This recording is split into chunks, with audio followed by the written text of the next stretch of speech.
Hello viewers, আসসালামু আলাইকুম। আশা করি প্রত্যেকেই ভালো আছেন। তো অনেক দিন পর কিন্তু নতুন ভিডিও নিয়ে চলে আসলাম। সো যারা নতুন ইউটিউবার আছেন বা ইউটিউবিং শুরু করবেন বলে ভাবছেন, তাদের জন্য এই ভিডিওটা অনেক ইম্পর্টেন্ট। সো ইউটিউব চ্যানেল খোলার পর আমরা কিন্তু অনেকগুলো ভিডিও আপলোড করি, সেখানে কিন্তু কোনো ভিডিওতে বেশি ভিউজ পাই না বা কোনো সাবস্ক্রাইব গেইন করতে পারি না।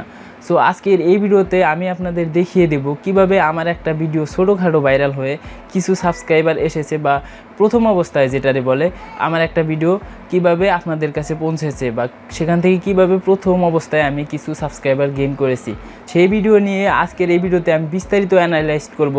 অনেকগুলা ভিডিওর মাঝখান থেকে একটা ভিডিও কিভাবে ইউটিউব ভাইরাল করলো, তো সেই ভিডিওতে কিভাবে ভিউজগুলো আসলো, ট্রাফিক সোর্সগুলো কী এবং ইমপ্রেশন কীরকম দিল, বিস্তারিত আলোচনা করব। যারা নতুন অবস্থায় ইউটিউব শুরু করেছেন তারা এই ভিডিওটা না টেনে অবশ্যই দেখবেন, কারণ প্রথম অবস্থায় আপনাদের অবশ্যই জানা দরকার। Welcome back mobile screen. তো প্রথমে আমি ইউটিউবে চলে যাচ্ছি, আমার ইউটিউব চ্যানেলটিতে। তো এইখানে আপনারা একটা জিনিস লক্ষ্য করবেন। তো এখানে একটা জিনিস লক্ষ্য করেন, দেখেন আমার চ্যানেলের ভিডিওর ভিউজগুলো 238, 41, 22, 21, দেখেন সবগুলা মোটামুটি 30, 40টা, 100টা কতগুলো হয়েছে 87, এখানে দেখেন 150, 79। মাঝখান থেকে এই যে একটা ভিডিও 1.8, অর্থাৎ এই ভিডিওটা কিন্তু প্রথম অবস্থায় ভাইরাল হয়েছে, যেটা থেকে কিছু সাবস্ক্রাইব এসেছে এবং যেটার সাথে কম্পেয়ার করে অন্য ভিডিওগুলোতে কিছু পরিমাণ ভিউজ আসছে। সর্বপ্রথম কিন্তু কিভাবে নতুন ইউটিউব চ্যানেল সেটিং করতে হয় এই ভিডিও দ্বারা সাবস্ক্রাইবগুলো এসেছে, তারপর কিন্তু এই বাকি ভিডিওগুলোর ভিউজ এসেছে। এই ভিডিওটাতে কিভাবে ভিউজ আসলো সেটাই যদি আমরা একটু লক্ষ্য করতে চাই, সেই জন্য আমরা চলে যাব ইউটিউব স্টুডিওতে। সো যারা ইউটিউব সম্পর্কে জানেন তারা কিন্তু ইউটিউব স্টুডিও সম্পর্কে অবশ্যই জেনে থাকবেন। সো এখানে আমি ভিউ মোড়ে গিয়ে সেই ভিডিওতে যাব যেটা কিনা ছোট করে ভাইরাল হয়েছে। সো এখানে আমি একটু ক্লিক করলাম, এখানে দেখেন গো টু অ্যানালাইজ, তো এখানে ক্লিক করলাম। সো এটার এবার একটু ট্রাফিক সোর্সটা আমি দেখব। একটু নিচের দিকে স্ক্রল ডাউন করলে এখানে আপনারা দেখতে পাচ্ছেন যে ট্রাফিক সোর্স, এখানে ক্লিক করলাম। সো ভিডিওর ভিউজগুলো আসলে এসেছে কোথায় থেকে। সো এখানে আপনারা একটু জিনিস লক্ষ্য করেন, সাজেস্টেড ভিডিও 62%, মানে ইউটিউব কিন্তু আমার ভিডিওগুলা সাজেস্ট করেই ভিডিওটা ভাইরাল করছে। আর এক্সটার্নাল সোর্স, এটা হলো অনেক ইম্পর্টেন্ট একটা জিনিস। এক্সটার্নাল সোর্স, আমরা বেশিরভাগ ইউটিউবাররা কিন্তু নতুন ভিডিও আপলোড করে ফেসবুকে শেয়ার করে দিই, সেটাই হলো এক্সটার্নাল সাইট। ইউটিউব বাদে আপনার ভিডিওগুলো অন্য যে কোনো মাধ্যম থেকে দেখলেই সেটাই এক্সটার্নাল সোর্সের আন্ডারে পড়বে। সেটা হতে পারে ফেসবুক, হোয়াটসঅ্যাপ, টুইটার, যাই বলেন না কেন।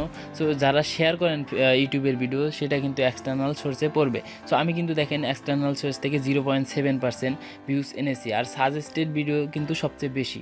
সো একটা জিনিস সবসময় মনে রাখবেন, প্রথম অবস্থায় ভিডিও ভাইরাল করতে হলে আপনাকে অবশ্যই সাজেস্টেড ভিডিও পাঠাতে হতে হবে, অর্থাৎ ভিডিওটার কোয়ালিটি অবশ্যই ভালো রাখতে হবে। তো ট্রাফিক সোর্সের পরে এখানে আপনি আর একটা জিনিস লক্ষ্য করবেন, উপরের দিকে অডিয়েন্স রিটেনশন। সো এখানে যদি আমি ক্লিক করি, এটাও লাইফ টাইমই দেওয়া আছে। দেখেন মানুষ আমার ভিডিওগুলো কিভাবে দেখছে, 41 অর্থাৎ 40%-এর উপরে। এটাও একটা ইম্পর্টেন্ট জিনিস একটা ভিডিও ভাইরাল হওয়ার ক্ষেত্রে। তারপর এখানে যদি আমি এই পাশে ক্লিক করি, এখানে দেখেন ইমপ্রেশন ক্লিক থ্রু রেট, এটা আরও মোস্ট ইম্পর্টেন্ট জিনিস। ট্রাফিক সোর্স এবং ইমপ্রেশন ক্লিক থ্রু রেট, এটা জিনিস অনেক ইম্পর্টেন্ট। সো এখানে দেখেন ক্লিক থ্রু রেটটা 7.2, একটা ভালো ইমপ্রেশন ক্লিক থ্রু রেট, অর্থাৎ থাম্বনেল ভালো হয়েছে আমার। সো এই কারণেও কিন্তু ভিডিওটা ভাইরাল হয়েছে। আর এখানে ইমপ্রেশন দেখতে পাচ্ছেন, ইমপ্রেশনটা আসলে দেয় হলো আমার ভিডিওর মানে আপলোডের ধারাবাহিকতার জন্য ইমপ্রেশনটা দিয়েছে। আপনি যদি একটু এখানে আমি ব্যাক করি, দেখেন আমার ধারাবাহিকতাটা অনেক সুন্দর ছিল, প্রতিদিন একটা করে ভিডিও আপলোড করেছিলাম তখন, সেই কারণে কিন্তু দেখেন এখানে অনেক ভিডিও আছে, সেই কারণে কিন্তু ওই ভিডিওটার ইমপ্রেশনও ভালো পড়েছে। So impression, click through rate এবং ট্রাফিক সোর্স সবগুলো ঠিক রাখার কারণে কিন্তু এই ভিডিওটা ভাইরাল হয়েছে ছোটো করে হলে। একটা ভিডিও ভাইরাল হওয়ার পেছনে আমি যতটুকু বুঝলাম আর কি, এই ভিডিও থেকে একটা ভিডিও ভাইরাল হওয়ার পেছনে অডিয়েন্স রিটেনশন, ট্রাফিক সোর্স এবং ইমপ্রেশন ক্লিক থ্রু রেট, এই তিনটা জিনিস সবচেয়ে বেশি ইম্পর্টেন্ট।